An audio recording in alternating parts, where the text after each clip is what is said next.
एक गांव में एक पुरानी हवेली थी जिसे सभी भूतिया मानते थे। उस हवेली के आसपास का माहौल डरावना और भयानक था। एक रात गांव के युवक और युवतियों ने उस हवेली में रात बिताने का निर्णय किया। रात के समय हवेली में उन्हें अनजाने आवाजें सुनाई देने लगी।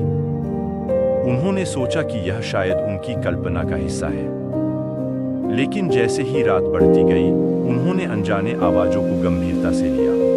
धीरे धीरे उन्हें यह लगने लगा कि कुछ अनूठा है। उनके दिल धड़कने लगे और वे डर के मारे हुए थे। एक अजीब सा अनुभव महसूस होने लगा। एक कमरे में उन्होंने एक पुराना पुस्तकालय खोजा। पुस्तकालय में कई पुरानी किताबें थीं। उन्होंने एक पुरानी किताब खोजी और उसे खोला।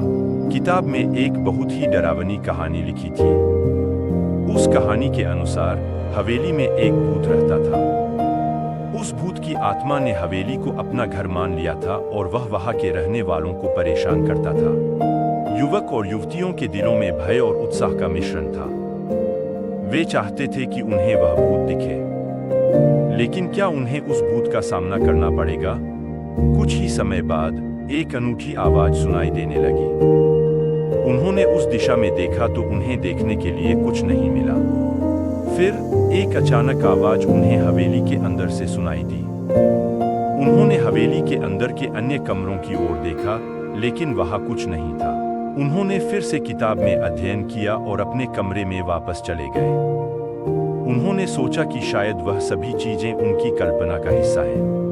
उन्होंने अपनी आंखें बंद की और सो गए, लेकिन उनके अंदर का डर बढ़ता गया। वे उस भूत का सामना करने के लिए तैयार थे, लेकिन क्या उन्हें उसका सामना करना पड़ेगा?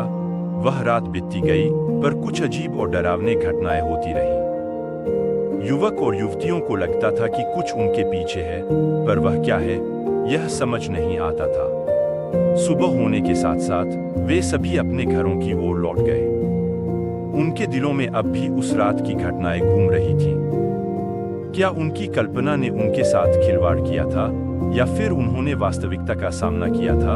यह सोचकर उन्हें अब भी डर लगता था। वे यही सोचते रहे कि क्या हकीकत में भूतिया हवेली में कुछ अनूठा हो गया था, या फिर वह सब सिर्फ उनकी कल्पना का हिस्सा था। लेकिन उन्हें यह अनसुने घटनाओं का सामना करने के बाद उनकी नजरें अब उस हवेली की ओर हमेशा के लिए बदल गई थीं।